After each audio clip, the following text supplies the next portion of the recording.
أعوذ بالله من الشيطان الرجيم بسم الله الرحمن الرحيم. حضرت أخون درویزہ ننگرهاری رحمت الله تعالی علیہ مبارک خپل استاد مرشد و مربی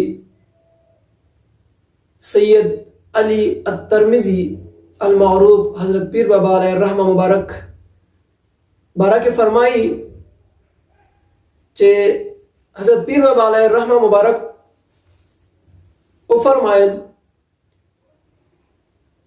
چې زما والد بزرگوار حضرت قمبر علی اغیبه د زمانه چې کوم بادشاہ د اغی سره تعلق ساته او دنیاوی منصب اختیار کو.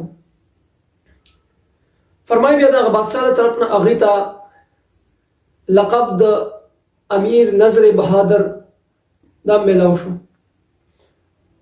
او دغه بادشاہ دغه زمانه د بادشاہ همایون د مغول عظیم بادشاہ همایون د طرف نه هغه ته یو خاص منصب ملاو شو.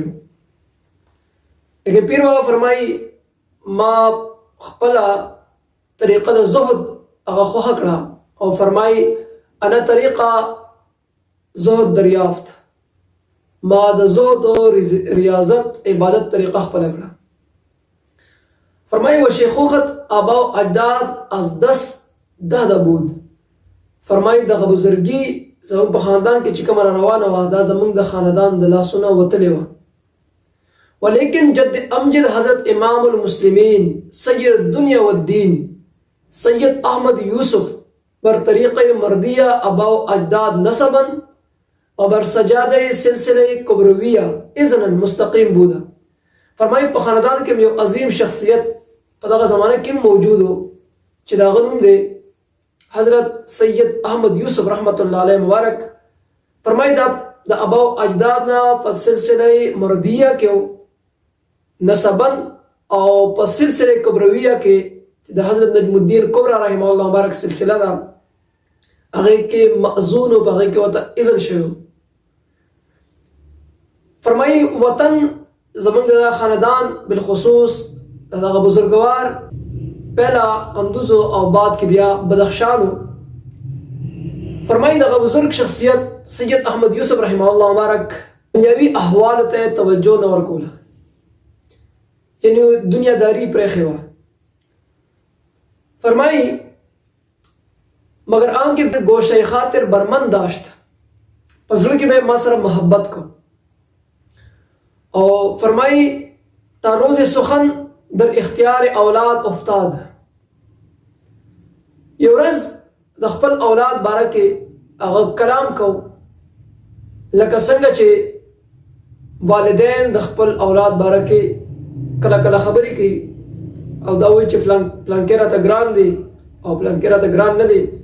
فرمایي دغسې زموږ په کور کې یو ورځ دغسې گفتگو کې ده و چنانکه رسم مادران و پدران است څنګه چې وي د عام معاشرې د والدینو هغه رسم و رواج و طریقی.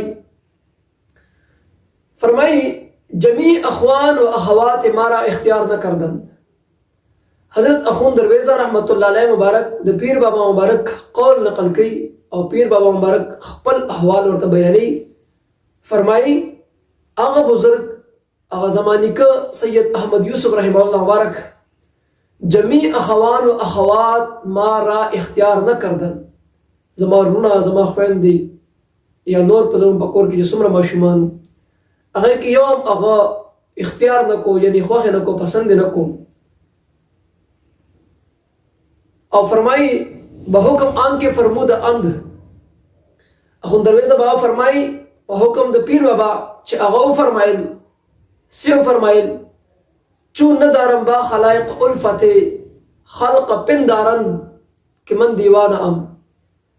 فرمایي هغه وخت کې په ټولو ماشومانو کې یو زوم چې ماته به خلکو دیوانه وي او فرمایي دیوانه به راته ولې وي چون ندارم با خلایق الفت په دې وجه باندې چې کله ما نه لره د مخلوق سره الفت محبت خلق پندارند که من دیوانه ام نو مخلوق دا وګڼل او خلکو دا ګڼل چې دا دیوانه دی.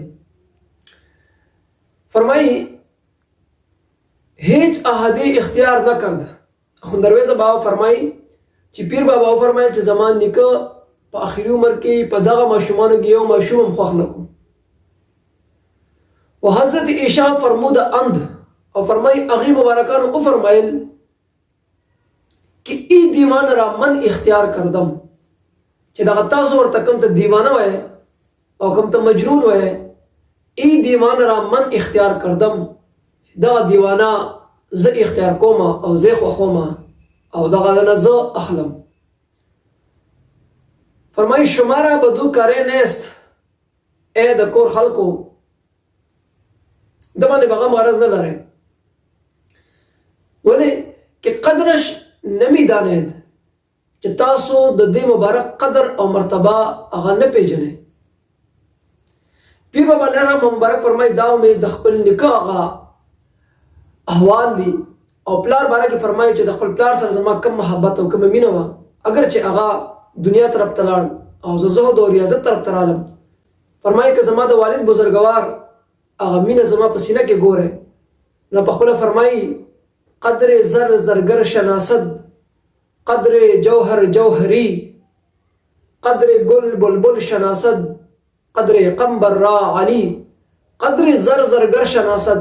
فرمایي د سرو قدر د چا سری د زرگر سری، و قدر جوهر جوهری او د هیرې جواهرات او قدر د چا سری د جوهری سری، قدر گل بلبل شناسد او که د گل قدر ګوره نه د بلبل نه تپوس وکړه، د ګل قدر د بلبل سری، و قدر قنبر را علی او که د حضرت سید قنبر علی شاه قدر او منزلت ګوره نو پیر بابا فرمایي د علی نه تپوس وکړه، یعنی خپل ځان یې دی چې د سید علی ترمذي نه تپوس وکړه چې د حضرت قنبر علی سره ستا څومره مینه